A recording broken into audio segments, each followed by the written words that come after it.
Welcome to the Week in 60 Minutes from Spectator TV. We've got another great show for you tonight.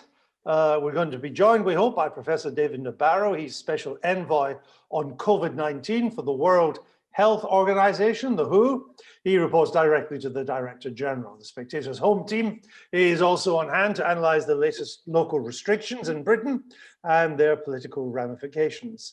And we've got a special report from Ireland, where this week the politicians rebelled against the scientific advice, excuse me, and further afield, of course, we go to the States and give you the reaction to last night's vice presidential debate. And we, as always, will take your questions. You can email them at SpectatorTV, that's all one word, SpectatorTV@spectator.co.uk. Now, if you like what we're doing here, and why wouldn't you? After all, it's free.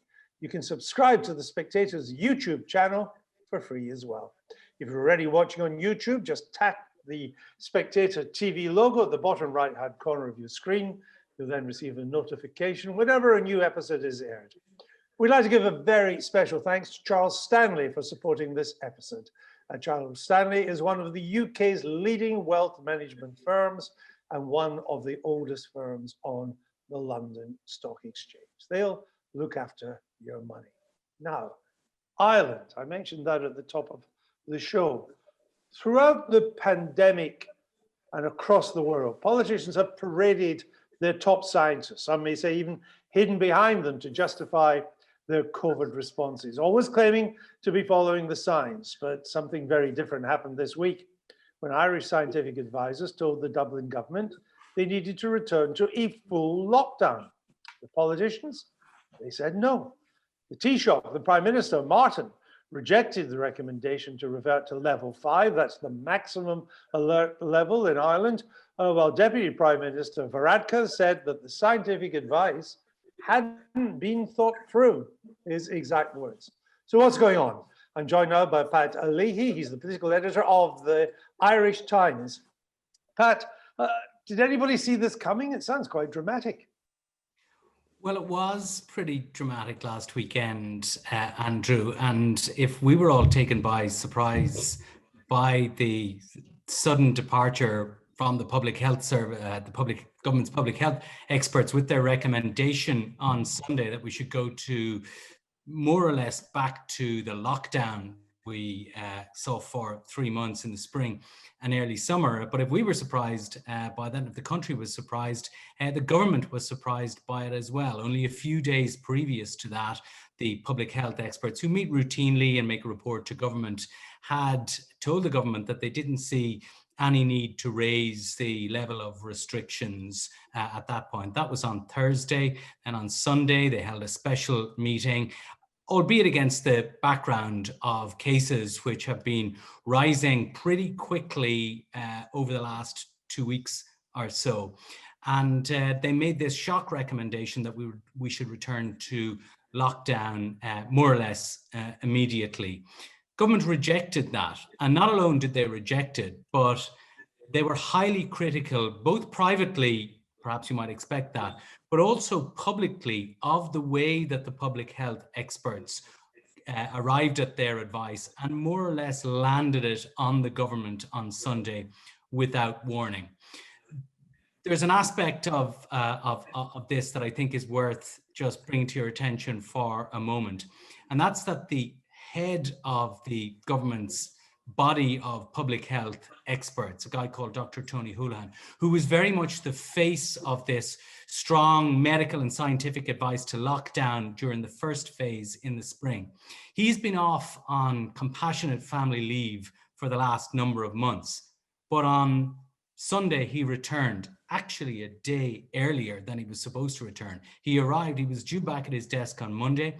He arrived on Sunday, called a meeting and issued the lockdown recommendations. And this was viewed in government by many people, and a number of ministers said it to me, as sort of a power play, if you like, a signal that, look, Dr. Tony is back, he's taking control, we have to go back to lockdown. But the government took, as you say, a very different view. Has the government made clear why it doesn't agree with the scientific advice it's had? It had two problems, I suppose, with the way, with the actions of the public health experts on Sunday. The first was the manner in which they did it. Very quick meeting to make the recommendations without going through the sort of normal channels that you might expect, both formally and informally with the government. They simply landed the recommendation to go back to lockdown on the government on Sunday night. Not entirely without warning. There had been some back channeling, but nothing to the extent that gave the government what they felt was adequate warning. So government were annoyed at the procedure, the process that they followed. But they also took the view on the substance of the public health experts' advice that while they didn't dispute the grounds on which they were making the advice, it's very clear to everybody that numbers have been going up alarmingly over the last couple of weeks. Their view was that they had to make a decision which took into other factors. And the Minister for Finance, for instance, was very strong both in public and in private, that to take the advice of the public experts and go straight to a lockdown would cost hundreds of thousands of jobs over the coming weeks, jobs that would not come back. And in his view, and in the view of most of his fellow ministers, they needed to see if a less strict lockdown over the coming weeks would work. So their view was that they had to take into consideration other elements, not just economic, but other social elements as well as just the public health advice in making their decision. Wouldn't one of the things that influence the politicians be that although, as you say, the number of cases in Ireland is rising, though still only about 490 on a daily basis, deaths are 2. The 7-day moving average of deaths are 2. And 7 days ago, the 7-day moving average of deaths were 2. I mean, maybe a lot of people will think, well, if that's the fatality rate, then the government was maybe right not to lock down the economy on the basis of 2 deaths with no sign yet that that death rate is rising. Yeah, and this is one of the questions I think that has to be answered at the moment. You're right about the death rate. The figures for today is there's only 157 people in hospital with this illness today. There's only 27 people across the whole of the Republic in intensive care units. Now, of course, the worry from public health doctors is that, you know, the numbers infected and the numbers that need to be admitted to hospital and thereafter into ICU units increases very quickly. You get this exponential rise in cases, and all of a sudden, within a relatively short period of time, the public health system is overwhelmed. But there's no sense of that happening at the moment. So while cases have certainly been increasing very significantly over the last 2.5 weeks or so, the admissions to hospital and the admissions to intensive care units of hospitals and the deaths have not been rising. And in that sense, so far at least, this second wave, in Ireland at least, and I think we see this in other countries as well, is much less serious by those measures than the first wave was. So the question, I suppose, that policymakers and medics will have to answer over the coming weeks is whether this second wave is permanently and qualitatively different to the first wave, or whether the hospital admissions, the ICU admissions and the deaths will catch up over the coming weeks. And that was one of the things I think that fed into the government's decision early on this week not to move to another lockdown, was that they felt they had the latitude over the coming weeks to wait and see if those indicators catch up with the number of cases. So Pat, where does this leave now the scientists and the politicians? I mean, you wrote the relationship between the government and the scientific advisors has been fundamentally reset. I saw the Irish Examiner saying that Mr. Varadkar, the deputy Taoiseach, didn't just throw Dr. Houlihan, the chief medical officer, under the bus. He reversed the bus over him again and again. So what are relations like? That's a reference to an interview that Mr. Varadkar gave on television on Monday night, in which yeah, as the Examiner said it, he pretty much did drive the bus over over Tony Holohan. Now, the two men have since had a conversation, and they say that they are looking forward to working together, etc., over over the coming weeks. But what has changed very clearly between the public health experts on one side and the government on the other is that early on in this pandemic, during the first wave, the then government basically made a virtue of saying, we are not going to make the decisions here. The doctors are going to make the decisions. We will at all times take the public health doctors' advice. And that's what gave Ireland its pretty quick, pretty draconian, fairly extensive, and ultimately quite successful lockdown in terms of how it suppressed the virus before the summer. But at this stage, in this second wave, I think what the government is saying, given the economic damage that has been done and the sort of pressure that the social fabric, both collectively and individually, has been under in many cases, they've taken the view that while deaths and ICU admissions remain under control, they have got to take a whole heap of other factors into consideration when they're making their decisions. And like it or not, that means that the public health advice is only, the scientific advice is only one factor that they consider rather than the only factor that they consider. So in that respect, the relationship has changed profoundly, I think. I had a final question on this before we move on, but I hope you'll stay with us because I'm sure people will have questions to ask, because the Irish experience is fascinating to follow. I assume that the Prime Minister, the Taoiseach, has got complete coalition. Ireland has always been governed, but is being governed by a coalition. That he's got the coalition around him in support of this, because if it turned out to be wrong and the government actually had to move to tougher lockdown steps, that would probably be a political crisis for the government. Yeah, I attended the press conference late in government buildings on Monday night when this, after this decision was announced, and the health minister, when asked this question, said, look, it's not about who's right and who's wrong here. Well, I think it might actually turn out to be. Yes, exactly. I was going to say, it sounds to me like it is. If the government is proved over the coming weeks, if you do get this rapid advance in hospital admissions and ICU admissions and subsequently deaths, and if the government in layman's terms is seen to have been wrong, then I think, it will come under very severe political pressure. At present, and we have an opinion poll which will be published in the Irish Times later this evening, which shows that public backing for the government remains pretty strong. I think if it's seen to have got this wrong by the progress of the virus over the coming weeks, then I think just as the politics will turn on them, I think public opinion will turn on them, and clearly that could be very serious for them. Well, thank you for that, Pat.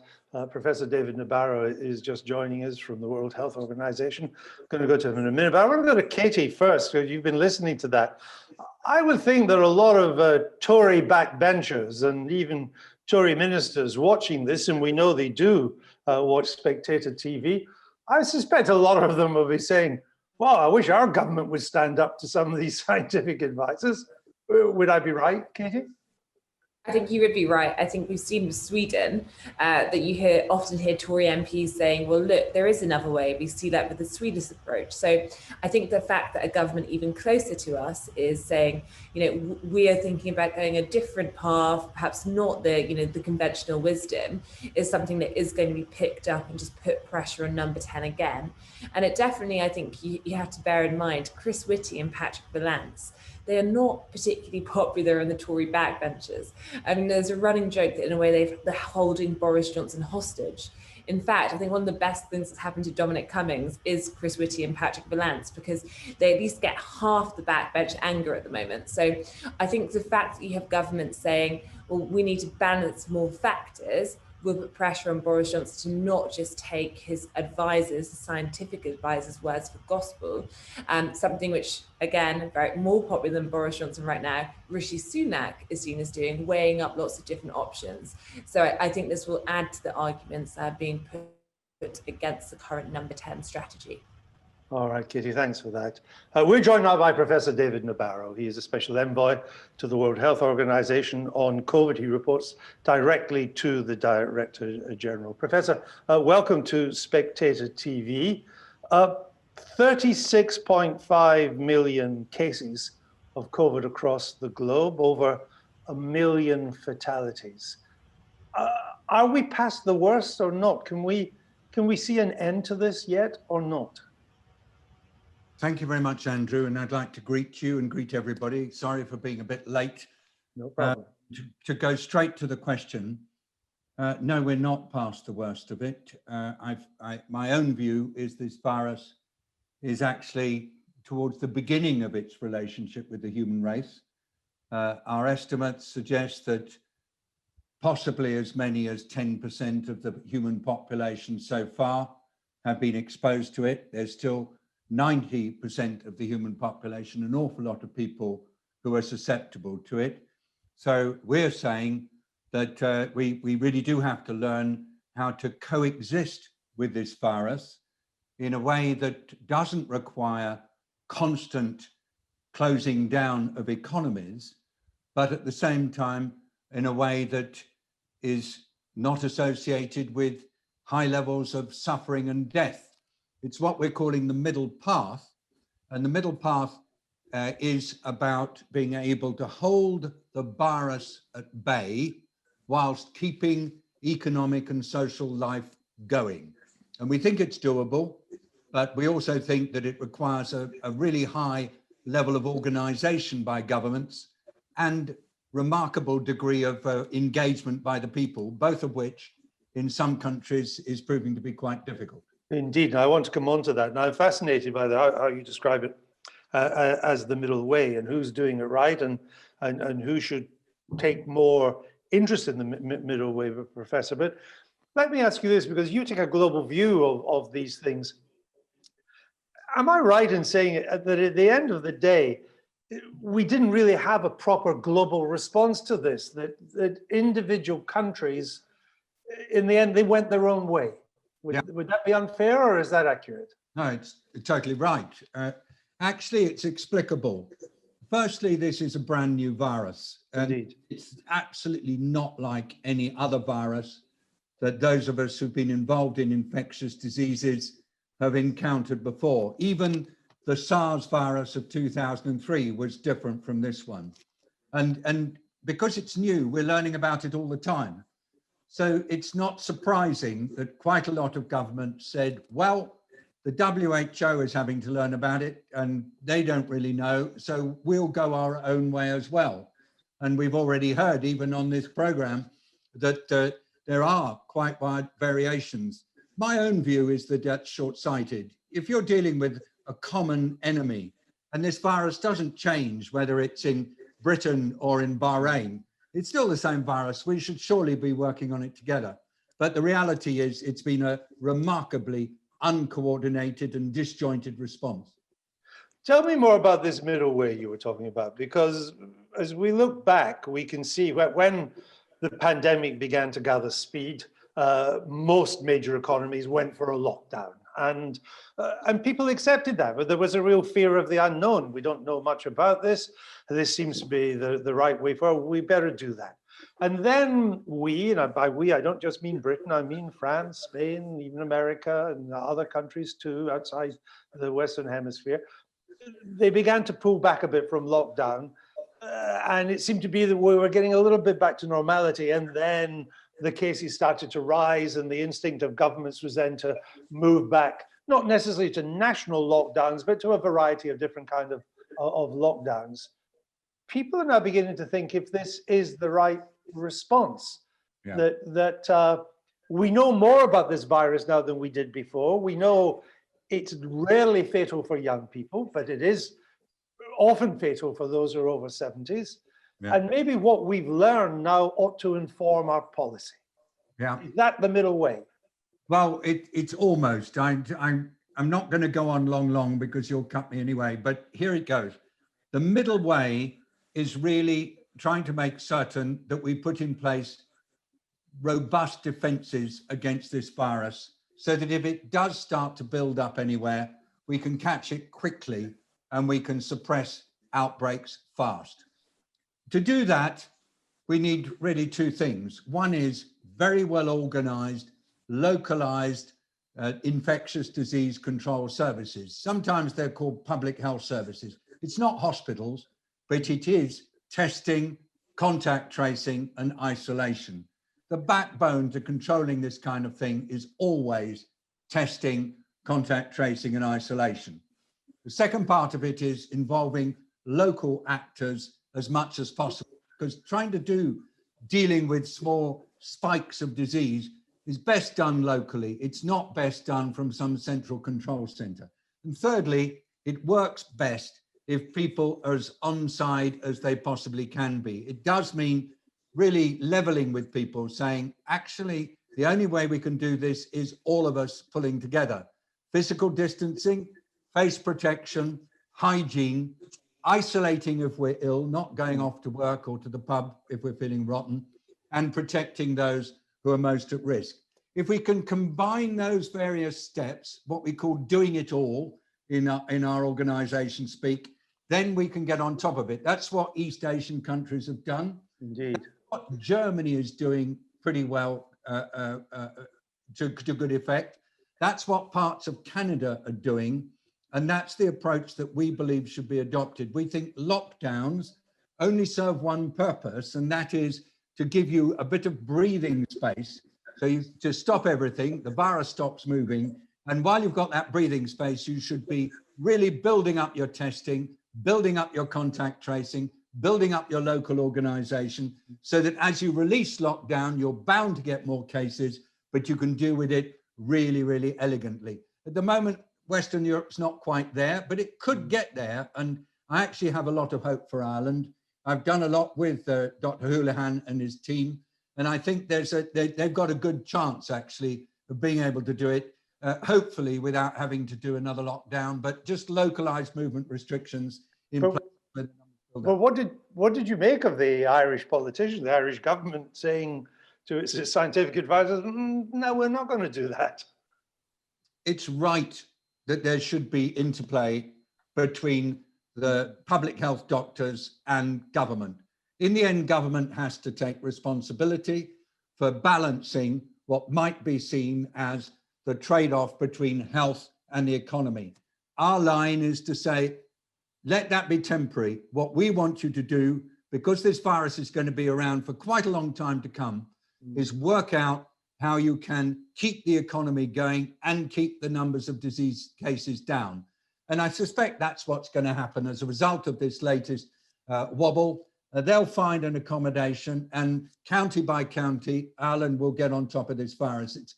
It's happening, I think, already from what I'm picking up from colleagues. The only thing to watch out for is that sense among the public that they're being pulled around too much. Yes. And they don't do what they're asked to do. Yes, and the rules have seemed to have got more. I mean, in the early days, lockdown rules were pretty, you may not have liked them, but they were quite simple to follow. Then now you take a notebook around with you. I mean, when the Prime Minister doesn't even know what they are, then maybe the rest of us don't necessarily know what they are. But, you know, sorry, Professor, on you go. Andrew, just one thing. You know, this is so new, this terrible virus. It's not nice, it's horrible, it's dangerous, and it's cunning. This virus is so new to humanity. We're only 9 months into it, really, if you think of how long it's been in Europe. I think it'll take us quite a lot more weeks to really work out how we're going to live with this virus, what balance of risk we're prepared to tolerate, and also how we will collectively organize ourselves. But I reckon that early next year, we'll be feeling much more comfortable and it will become second nature. But right now, it's a bit stumbling in the dark. We sometimes balk at the lockdown because it's yet another lockdown. We thought we'd all be over by September, October. It also, as I said, it gets very complicated and so on. But these are quite narrow personal inconveniences. And of course, they can have economic impacts overall too. But we had Professor Sunetra Gupta from Oxford University on, and she was implying, and I'm interested in you because you have a global mandate, a global view, was that a problem we don't think about in lockdowns is that they're very nationalistic. That if we lock down our economy, then it hits our economy. but it also means we are not buying stuff, we're not trading with weaker economies, we are not just destroying our own jobs, we're destroying the jobs of all those that in the poorer parts of the world that export to us. That seemed to me to be a reasonable point. Really important point by Professor Gupta. I want to say it again. We in the World Health Organization do not advocate lockdowns as a primary means of control of this virus. The only time we believe a lockdown is justified is to buy you time to reorganize, regroup, rebalance your resources, protect your health workers who are exhausted. But by and large, we'd rather not do it. Just look at what's happened to the tourism industry, for example, in the Caribbean or in the Pacific, because people aren't taking their holidays. Look what's happened to smallholder farmers all over the world because their markets have got dented. Look what's happening to poverty levels. It seems that we may well have a doubling of world poverty by next year. We may well have at least a doubling of child malnutrition because children are not getting meals at school and their parents in poor families are not able to afford it. This is a terrible, ghastly global catastrophe, actually. And so we really do appeal to all world leaders. Stop using lockdown as your primary control method. Develop better systems for doing it. Work together and learn from each other. But remember, lockdowns just have one consequence that you must never, ever belittle, and that is making poor people an awful lot poorer. Indeed, and a rise in world poverty after years and years in which world poverty was falling and falling. And Yep. we've reversed almost a decade of progress gone back in 9 months. Professor, thank you for being with us. Don't go away, because I'm sure a lot of people want to ask some questions. I'm going to move back to dear old Blighty, where I'm afraid lockdowns are still the policy du jour. And across the United Kingdom, new COVID restrictions are sweeping over the land. Scottish pubs and restaurants face closure or a 6 p.m. curfew. Rumours abound in Westminster that the north of England will be quick to follow, maybe on Monday. Our political editor, James Forsyth, points out in this week's Spectator cover story that it is not a national lockdown, but there are differences now between the devolved nations, between the north and the south of England, and all of that is politically perilous for a Westminster government. We're going to come to that shortly. But do local lockdowns even work? Let's go to Kate Andrews. She's got the data. Kate. Hi, Andrew. Thanks for that. Fascinating to hear David Nabarro speak about the impact of lockdown in the round. And now we can look at the data in the round as well. So I'm just going to share my screen. It's been a while since we've had Sir Patrick Vallance's graph that he put forward a few weeks ago, presented by government anyway. Here at The Spectator, we're following it closely. I'm sure our watchers will remember, both when they gave this press conference and The Spectator's follow-up of this graph, that Vallance's scenario suggested that cases would be doubling every 7 days and get to roughly 50,000 cases per day by mid-October. They didn't include France or Spain as possible scenarios, which was odd at the time and still odd now, as we had been told for weeks and months that we were following a similar trajectory. We've updated that trajectory here, and we've also updated where we're actually at in terms of the UK's 7-day rolling average, which is here, close to 13,000 cases in the 7-day rolling average. Today's new update of daily cases is 17,500, just over, in fact. Chris Whitty, the chief medical officer, suggests that this could be tied to under 30s going to restaurants and pubs. We'll come to that. But I think what you can see here is still that the news is not fantastic. The UK looks well ahead of France and Spain in this trajectory. So it's not as if this is a non-issue, but we're still thousands and thousands of cases off where Patrick Vallance suggested, he said it wasn't a prediction, but only presented one scenario, suggested we could be, and certainly important to keep that scenario held to account, given it was the only one that we were actually presented with. So the government's brought in significantly more local lockdown measures in the North and in Midlands over the past few months. As you mentioned, Andrew, in Scotland, Nicola Sturgeon has brought in perhaps some of the strictest local lockdown measures to date. state. It will actually shut down pubs and restaurants for everything but takeaways for 16 days. And the Times reports that it looks like similar measures may be coming to areas of the north as well. So what impact, if any, have these local lockdowns actually had? And this is absolutely fascinating. This represents almost 50 councils, and you can see here that black line in the middle is where these local councils would have been put under local lockdown. And what happened to their infection rates after they were. And in the vast majority of cases, they skyrocketed compared to where they were before. It does not seem as if these local measures have had any meaningful impact on infection. The only one you can really point to is Leicester. It did go down for a bit. Infections have risen again, although nowhere near as they have in other areas. But of course, Leicester is still in a local lockdown. And this raises many questions in terms of what these measures are actually doing, but the one that comes to mind for me is it's very clear from this chart that Leicester was getting better, that infections were decreasing, and yet it wasn't ever taken out of local lockdown formally. It still has more restrictions than other parts of the UK and other parts of England, I should say, and one does have to wonder why. We still don't know what the criteria is actually to be put into local lockdown or to be taken out of it, and I'm sure James will speak to that as he's penned an excellent cover piece on the topic. But the last chart I'm going to show you is where these infections are happening, and this is taken from Public Health England's weekly COVID-19 surveillance report. And I think this is interesting because a lot of the local lockdown measures, especially those proposed in Scotland, now coming to England as well, focus on hospitality. It's the shutdown of pubs and restaurants. But as you can see here, Andrew, so far it's thought that outside of household mixing, out in public venues, food outlets and restaurants are accounting for 4% of where incidents are confirmed for outbreaks of 2 or more cases. The workplace, education settings, and care homes are significantly higher. Now, that doesn't necessarily mean we should go and shut down these other sectors. Education is a very good example. We know that children are just a lot less likely to have a severe impact, severe conditions from this virus. So there are many factors to take into account. But the fact that hospitality is being so heavily targeted when it's accounting for such a small percentage of these cases so far is going to raise a lot of eyebrows, especially for politicians in these local areas who are hearing from small businesses, the owners of pubs, the owners of these restaurants who just about got through the first lockdown, are on their knees, desperate to get customers back in the door, and may well be hearing in the coming days, weeks, and months that they actually have to shut again.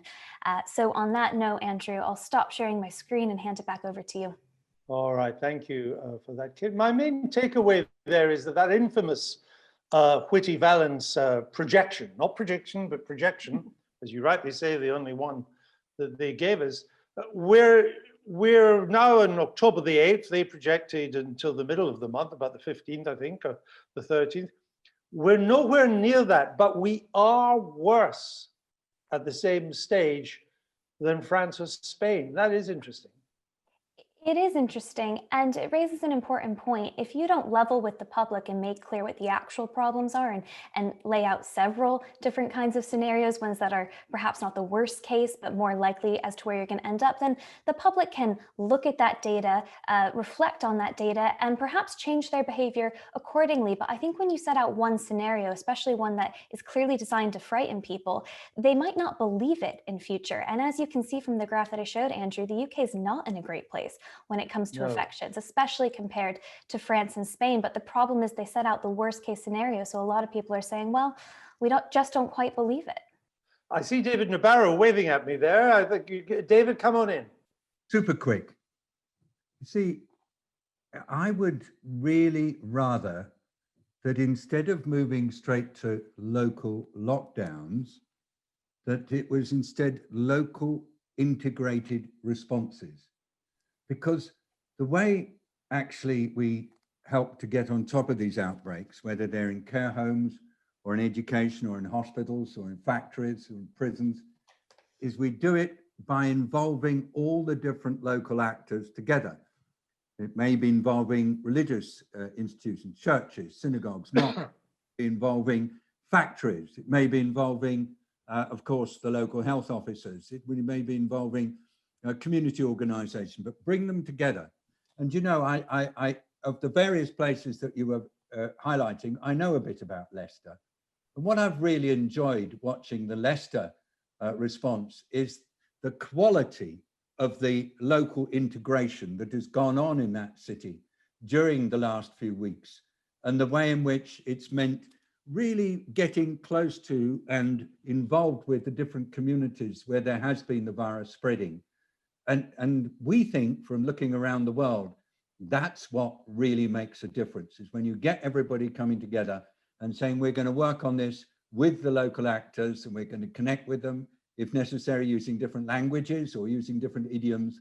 But that seems to be the real way to reduce the risk of these things building up. I'm sorry to interrupt. No, not at all. Feel free. That's what we like, is a bit of a dialogue here, and people to say what they think.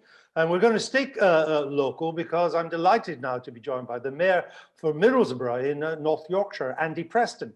In Middlesbrough households, they're no longer allowed to mix indoors or outdoors, and stricter restrictions may be coming in. Mayor Preston last week made a defiant videos that went a little bit viral, which he said he would defy the government's restrictions. Mayor Preston, what is it that is upsetting you about current government policy as it affects Middlesbrough? Oh, do we have the Mayor of Middlesbrough? No? Let's see if we can get him back. I'll go to him in a minute. We've got James Forsyth, who's done a cover story on this. We'll try and get the Mayor back. You know, lines to Middlesbrough often go down these days, you know. Let me come to James Forsyth, because James, you've done the cover story. It seems to me there's a danger that the government's going to get itself into a bit of a mess with all this different kind of response in different parts of the country. James? Yeah, I think there is a huge risk, because the Tory majority was based on persuading voters in those red wall seats in the north that these weren't the same old Tories, that they genuinely cared about these northern areas. And I think the problem is this: you've already got Andy Burnham and other local leaders in the north complaining about a lack of consultation from government. And as Kate Andrews said, if the government doesn't have clear criteria for when an area goes into enhanced restrictions and when it comes out of them, even if the process isn't political, it's going to look political. One cabinet minister said to me this week, it's going to be like flooding. People will say, look, it would happen different. Everything would be different if this was in Surrey, it's happening in Surrey. The support would be more generous. The problem would be dealt with quicker. Now, I think the truth is the government is struggling to deal with this virus all across England. Yes. But I think the problem is, in March, it was quite easy to create a spirit of national solidarity, because this was a new and scary virus and everyone was in the same boat. Indeed, if you think back to March, one of the reasons why the idea of a London-only lockdown was rejected, even though the virus was much more prevalent in London than anywhere else in the country, was that ministers feared this would send out a message that lives in London were regarded as somehow more valuable than in the rest of the country. The government is now in the kind of opposite way around, which is, you know, life and the economy in the south is going to continue in something close to normal. Yes, there'll be a 10 p.m. curfew. Yes, there'll be all of this, but you won't have the kind of closures that we're looking at in Liverpool, Manchester, and Newcastle. And that's a particular problem, because that means that when the economic support packages are announced, there'll be lots of people saying, oh, well, I think this would be more generous if this was affecting, you know, the old Tory heartlands in the southeast, the east of England, or the southwest of England. And so I think this is one of the reasons why, even though the country is better prepared in terms of medical knowledge and hospital beds and the like for this second wave than it was the first wave, this second wave is going to be much harder politically for the government. Right. I think we've made contact with the Mayor of Middlesbrough again, Andy Preston. Welcome to Spectator TV. You know, so much of this coverage comes out of the Westminster bubble.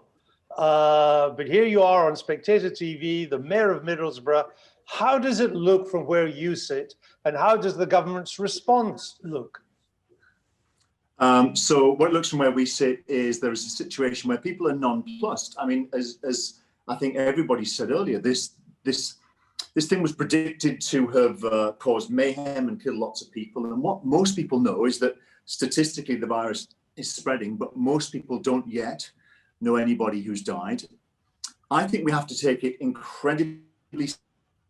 Nobody knows what's ahead of us, by the way, with infections, hospitalizations, and mortality. But absolutely, Professor Nabarro's spot on. We need to find a way of working with this. And what happened last week was Westminster, the government said to Middlesbrough and other places, we are going to do something to you. We're not going to work with you. We're not going to listen to local knowledge. We're not going to look at local data. We're going to do something to you. We're going to effectively close down your food and beverage business, plunging thousands of people into unemployment, and the corresponding economic impact, the physical health of that, and mental health. And if I may say, as a 54-year-old who grew up in the 80s and left school in 82, the industrial recession then was terrifying. And Middlesbrough Council, our tiny unitary authority, is still paying probably about 15 million quid a year in childcare, in social help, in all kinds of ways, paying for the way that industrial recession was handled 35 years ago. So we've spent hundreds of millions. And what we need to do now is, as other people have said, is look at this problem as not just a COVID numbers problem, but a physical health, a mental health, and a long-term economic shock. And I fear that what we're looking at is how do we get the numbers down, get the numbers down, get the numbers down. And to use the whack-a-mole analogy, I fear Boris Johnson is whacking the same mole when the others are popping up. So I think there's a sense that we are a victim again. There's a sense we aren't being consulted or listened to, and there's a sense that the government is doing stuff to us without giving us a chance to explain why they might be able to do it better. So your heart must sink then at the prospect of more lockdown measures coming in, because that's all the buzz out of the government. It's just they can't quite make up their mind exactly what they should be. It's become incredibly complicated. They're saying it may not come in until Monday. We're already, a Thursday now. It would seem that the government is set on a course of which you don't approve. Is that fair? Yes, that is absolutely right. I mean, all the data we have does say that the vast majority, something like 82% of cases locally, are derived from inside the home, socializing at home. So we actually asked for a temporary restriction on socializing at home. But why shouldn't somebody be allowed to stand on their garden path and talk with a neighbor? Why shouldn't I be able to take my wife for dinner in a really well-run restaurant? The risks of contracting a virus there in a well-run establishment are literally minuscule. And to plunge so many people into unemployment, to cause so much mental health problems, and store up this potential 35-year time bomb, as we had from the 80s recession, seems bizarre at best, negligent at worst. And we need to be looking at this pragmatically. I think Professor Nabarro admitted that we don't know much about this. I'm not soft on COVID, by the way. I've introduced all kinds of measures to try and deal with it. But we're learning as we go. We need to try different things and see what works. But local is good.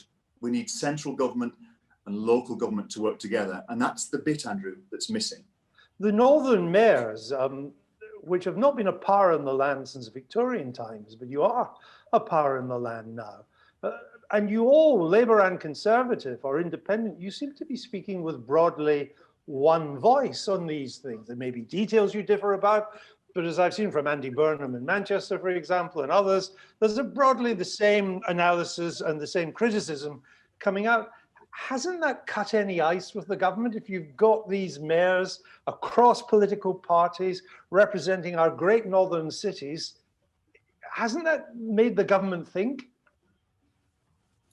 What it looks like to me as an outsider, I'm not an insider into Westminster, it looks like there's a key group, a small group that is advising, has got the ear of the PM and maybe a few others, and that is dictating how the PM sees and feels things.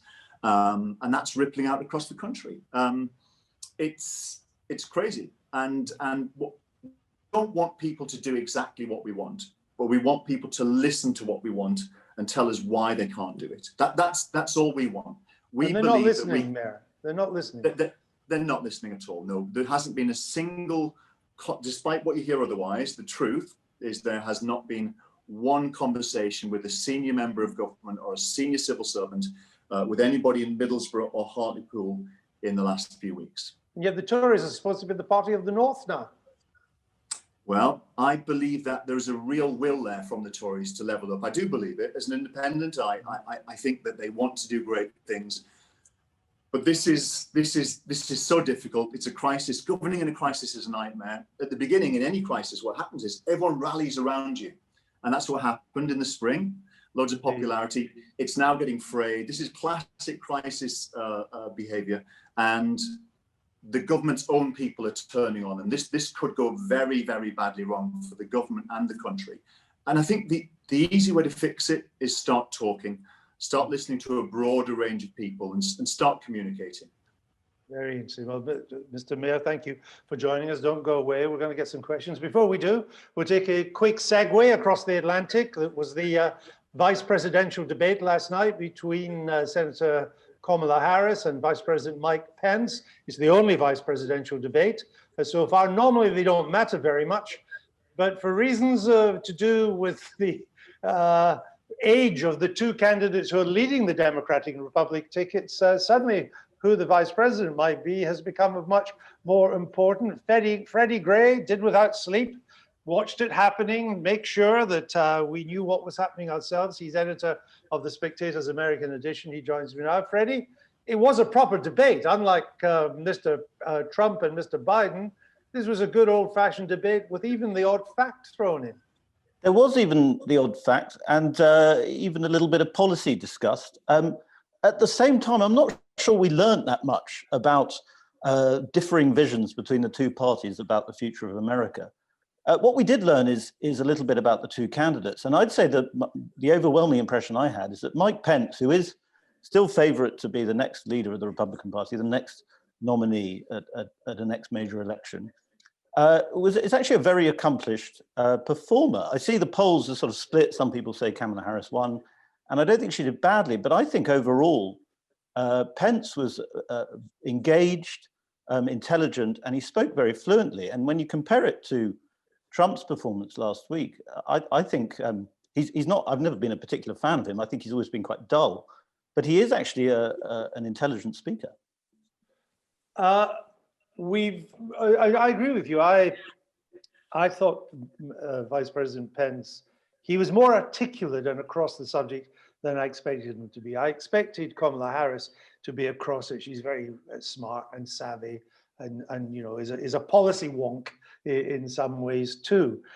But it's now been slightly overshadowed by this announcement of the president today that the Debates Commission has announced the next presidential debate will be virtual, and Mr. Trump has said, "I'm not doing that." Is that wise, given that he is the one that's coming from behind? Well, I think the president has been reading the Spectator's American website because Roger Stone, his old advisor, published a slightly eccentric, let's say, advisor, published a rather wild piece saying he didn't think Trump should do the debate. And it was sort of quite a controversial thing for Roger Stone to say, who's obviously quite a controversial figure. But it seems to me that Trump has decided that if it's going to be a virtual debate, he's not willing to do it. And he's going to try and boss the situation and say he wants to change the debate, to move it back so that it can be a physical debate. The Biden campaign are adamant that shouldn't be the case. And they say, why should the president get to say when the debate should be? And so it looks to me as though the second debate may not happen, which actually suits the Biden campaign fine, because the sort of atmosphere you got from the Democrats last week was few. We got away with it. Biden didn't have a terrible moment. And so all the debates are now, with his huge poll lead or growing poll lead, are a banana skin. And so if they can avoid one, then they will. Well, that's why I don't quite understand Mr. Trump's taking this position. And it's not entirely unprecedented to do, in effect, a virtual debate. There were 3 debates between Mr. Nixon and Mr. Kennedy in 1960. In one of them, it was either the second or the third, Mr. Nixon was in Los Angeles in an ABC studio, and Mr. Kennedy was in New York. Well, that's the equivalent of a virtual debate, isn't it? They did it. Well, I'm not sure anyone quite understands what Donald Trump thinks at any time, but particularly at the moment, he seems to be going full gonzo. I mean, his fans like to say that he's sort of playing 4-dimensional chess, and we figure out how brilliant it is a few months later. I think if he is doing something like that, it's sort of 6 or 7-dimensional chess, and we just don't know what he's playing at. I think his whole reaction to having COVID, it may be because of the drugs he's been given. Oh, he's pumped up on steroids, one of his advisors told me. I want to get some myself after having stayed up for that debate last night. All right, well, it's fascinating to to see, but I mean, I would have thought the president needs another debate, but more than the challenger, Mr. Biden. Anyway, let's go to some questions. There's an interesting one. I think this is clearly for Professor Nabarro. It's a good question from Stephen Sad. He says, why has Asia done so much better than Europe? Thailand, Singapore, Taiwan. Is it because they closed the border sooner? It wasn't just that, was it, Professor? They had experience from SARS and test and trace. They were more ready to move in that direction. Is that right? They moved without hesitation, Stephen and Andrew. They were amazing.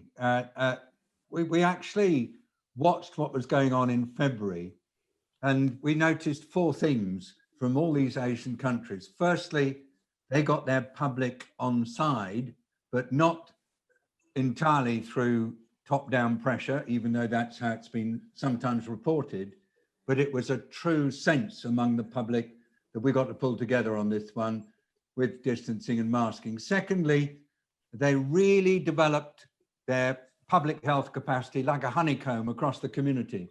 So they knew where people were ill, they knew where they had to put their tests, and they got their tests out really quickly into the local communities. Number 3, they worked out that their hospitals had to keep going, not just for COVID, but for other illnesses. And that was super important. And the 4th thing is the governments did not muck around. They went into COVID readiness super fast. And it was all because they'd had SARS before, that disease that came along in 2003. And I think there is an element, quite honestly, of people just getting on and doing what needs to be done without mucking around.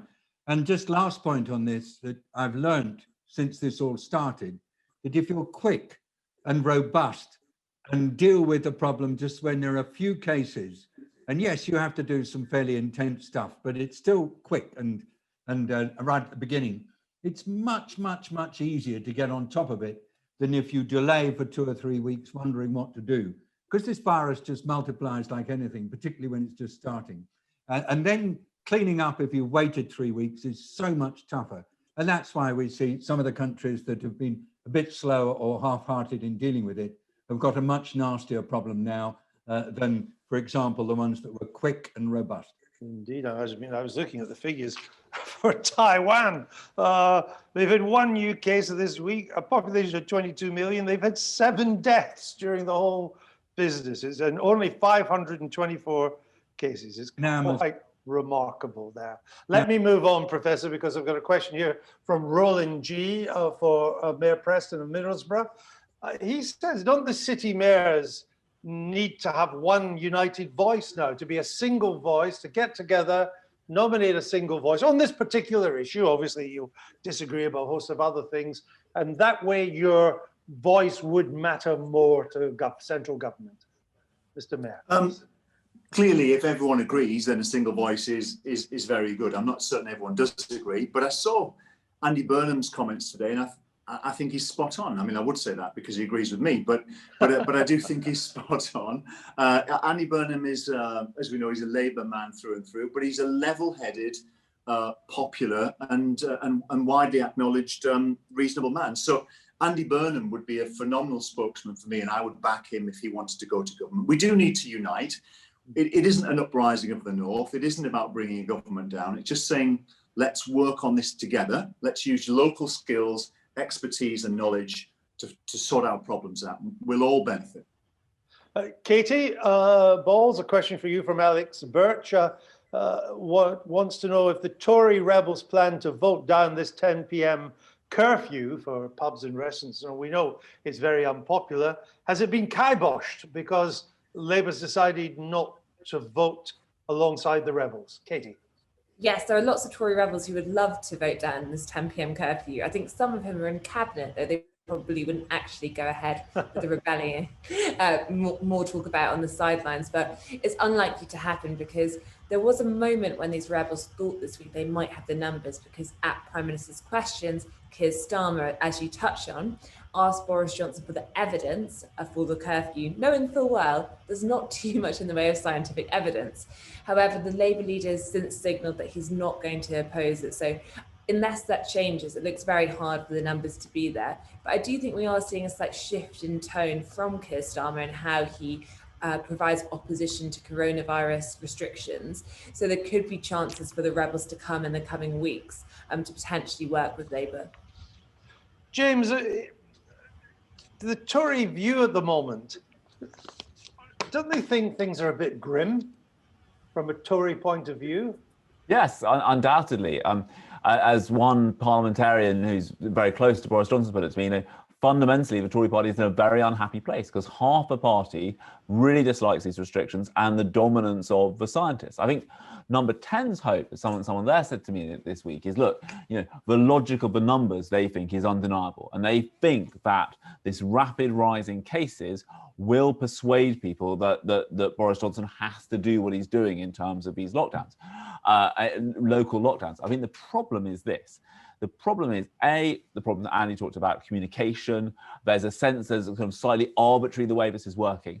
And also a frustration that £12 billion has been spent on this test and trace system. 12 billion. Yes, more than 1,000 consultants working on it from one management consultancy alone.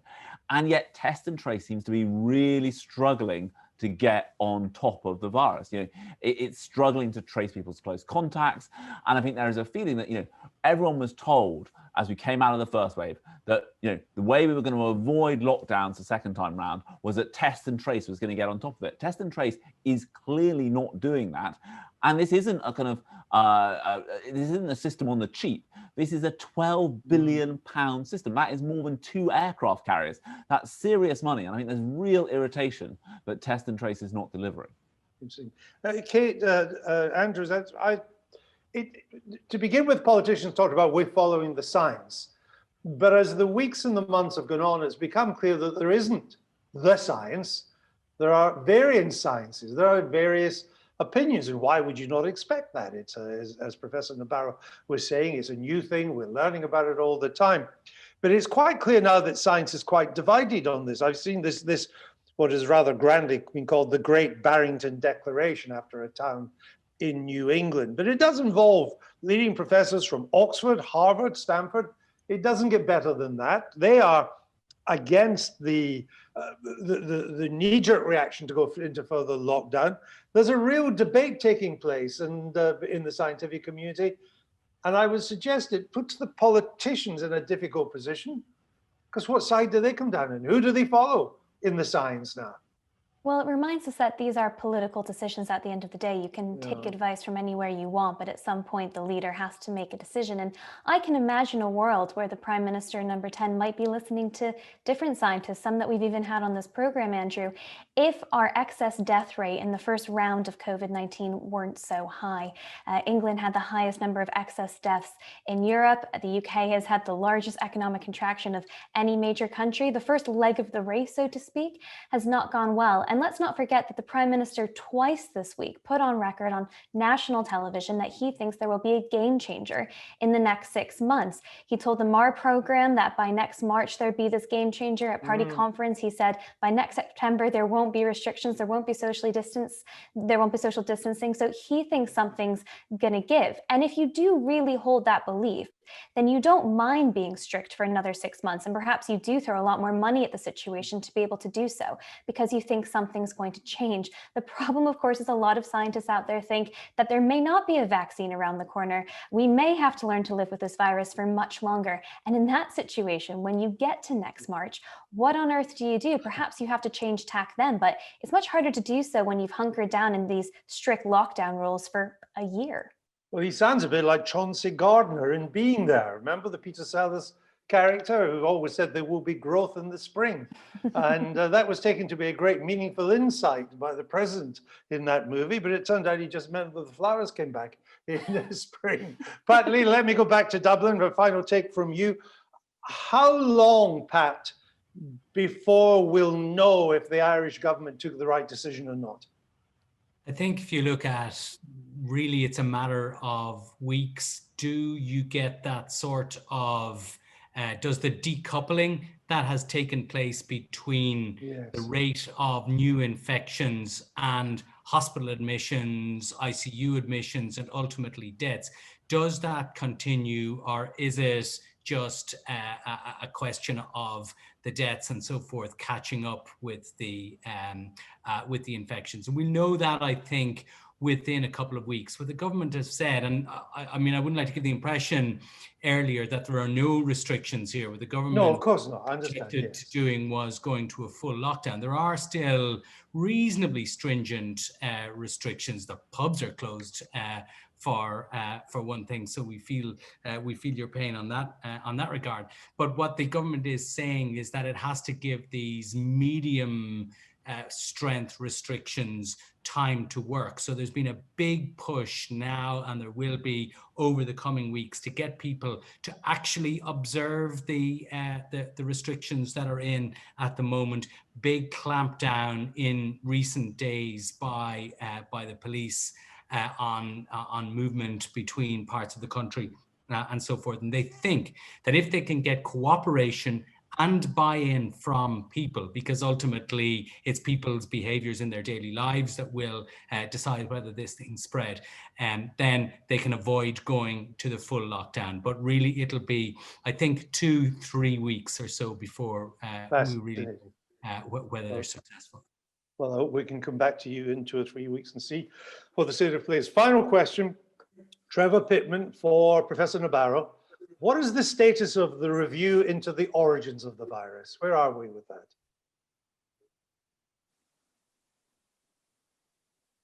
I just have to say that is ongoing. It's a process. It's not something in which, unfortunately, you can say it will take a fixed amount of time to find out. These are really, really difficult reviews to do. You don't have lots and lots of things to look at to give you answers. So I can only say this is work underway, and I can't give you a completion date. But is WHO carrying that out? Is that a job for WHO? I mean, WHO will do the organisation, but whatever you do, these kinds of things, you bring in other people, you bring in independent actors from different organisations. Usually they are coming with a bit of a government imprimatur on them, but WHO would have to get other staff to come in and help. I don't know the exact situation on where that stands, and I can't give you more than this, Andrew. Okay, we'll leave it there. That brings us to an end. Thank you all. Yes, sorry, I see you waving again, Professor, very briefly. Just want to say one very short thing. You know, Ukraine, Russia, Poland, Romania, Turkey, Hungary, Georgia have got increasing death rates. Parts of France, intensive care filled up. Paris and Marseille. Yeah, and Guadeloupe as well, and also in Spain. You know, we could just be sitting on a situation where in 4 weeks' time, it all goes really bad again. I just want to ask everybody not to assume that somehow England, Ireland are going to have a different experience from what we're seeing in some other European locations. No, I think it's certainly clear to all of us, Professor, it certainly isn't over, that's for sure.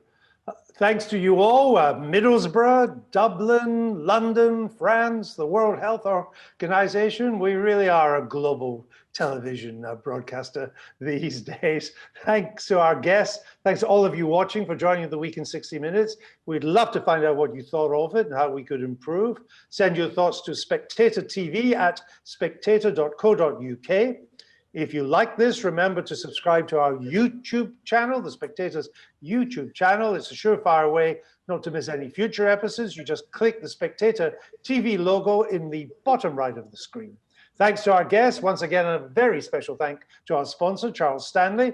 It's one of the leading UK wealth management firms, one of the oldest firms in the London Stock Exchange. They look after people's money. We hope you're going to join us again next Thursday at 6 p.m. London time for another The Week in 60 Minutes. Until then, bye-bye.